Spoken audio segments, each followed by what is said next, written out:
Hello student, कैसे हैं आप। आशा करती हूँ कि आप बहुत अच्छे होंगे, स्वस्थ होंगे, मस्त होंगे और अच्छे से अपनी पढ़ाई कर रहे होंगे।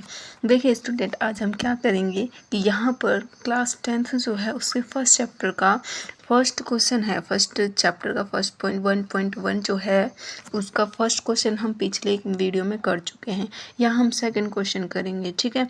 तो देखिए यहाँ पर ये सेकंड क्वेश्चन है कि दिखाइए कि कोई भी धनात्मक विषम पूर्णांक, ठीक है, कोई धनात्मक विषम पूर्णांक है 6q+1 या 6q+3, 6q+5 के रूप में होता है, ठीक है, जहाँ क्यों कोई भी पूर्णांक है। अब देखिए इस क्वेश्चन के जो ये दे रखे हैं, पूर्णांक दे रखे हैं, इनके लास्ट में क्या है, विषम संख्या है, ठीक है। सब में आगे 6q है, लेकिन लास्ट में जो है यानी +1, 3 और 5 ये क्या है, विषम संख्या है, ठीक है। और आगे बोला है कि जहाँ क्यों कोई पूर्णांक है, ठीक है, बता चुका है कि क्यों कोई पूर्णांक है, ठीक है। अब देखिए आगे क्या करते हैं, यहाँ पर क्या बोला गया है। देखिए मान लीजिए कि एक कोई धनात्मक पूर्णांक संख्या है, ये अपनी तरफ से माना उसको सिद्ध करने के लिए, ठीक है, अपनी तरफ से मान कर चलते हैं, ठीक है। और b बराबर 6 माना है, ठीक है।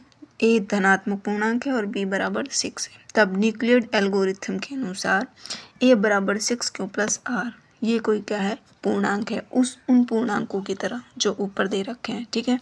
और हमें पता है कि 6q+1 दे रखा है, अगले में 6q+3 दे रखा है, ठीक है। तो इस तरीके से विषम संख्या चल रही है, तो हमने इसको मान लिया कि a बराबर 6q+r है, ये कोई अलग से कोई पूर्णांक है, ठीक है। यहाँ पर बोला गया है कि ये जो क्यों है ये 0 से बड़ा है या फिर 0 के इक्वल है, ठीक है, नेगेटिव नहीं है। और r बराबर 0, 1, 3, 4, 5 ये माना है। क्यों? क्योंकि यहाँ जो पूर्णांक जो b दे रखा है, जो हमने b माना है, या फिर ये क्यों जो है इसके साथ में जो दे रखा है वो 6 है और r की वैल्यू 6 से छोटी होगी, ठीक है, और 0 से बड़ी होगी, ये मान के चले हैं, ठीक है।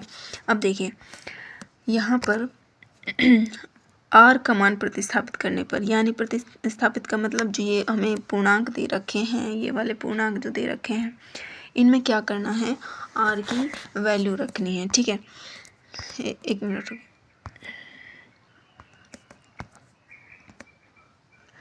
हमें यहाँ पर r की वैल्यू रखनी है।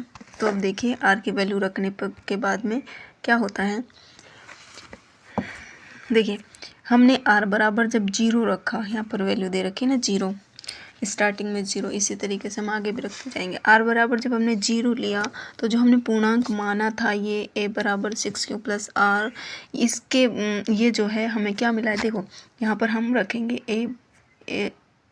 a बराबर 6q और प्लस में 0, तो क्या मिला, 6q मिलेगा, ठीक है, वो यहाँ पर बताया गया है।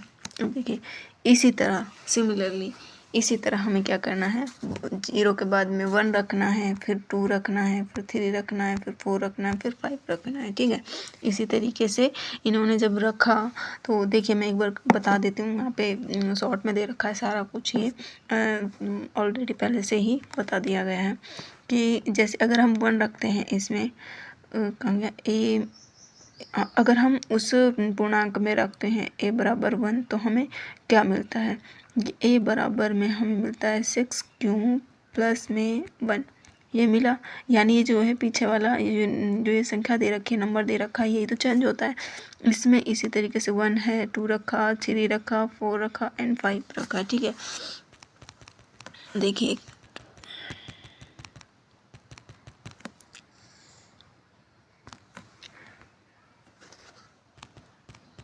ठीक है, अब देखिए यदि a बराबर 6q, 6q+2, 6q+4, तो ये मिला हुआ है ना यहाँ पे, ये रहा,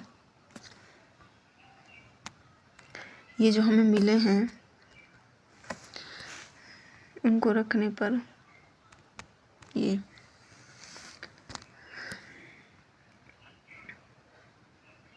मिला है, ठीक है, ये सब पूर्णांक मिले हैं।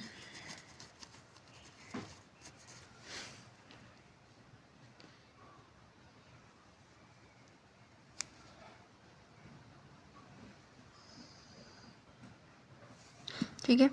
अब देखिए यहाँ पर जो दे रखा है इनमें से हमें सम वाले लेने हैं, ठीक है। तो हम इनमें से सम वाले ले रहे हैं कि 6q प्लस 2 6q 4 और a एक सम संख्या है, ठीक है। इनके अकॉर्डिंग बताया गया है कि a एक सम संख्या है क्योंकि पूर्णांक भी बनना चाहिए, ठीक है। तो a एक पूर्णांक संख्या थी, एक ये a जो है एक सम संख्या है, ठीक है। ये तय हो चुका है जो कि 2 से विभाजित होगी, ठीक है, 2 से विभाजित होगी।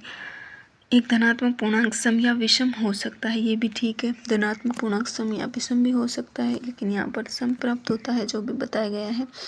तो यदि a बराबर 6q प्लस 2 6q प्लस 4 हो तो a एक सम संख्या है और 2 से विभाजित है, ठीक है। एक धनात्मक सम पूर्णांक संख्या विषम हो सकती है, इसीलिए कोई भी धनात्मक पूर्णांक संख्या 1 3 5 के रूप में होता है जहाँ q कोई पूर्णांक है। यानी यहाँ पर क्या बोला गया है कि एक विषम पूर्णांक संख्या, जो क्वेश्चन में बोला गया था कि एक विषम पूर्णांक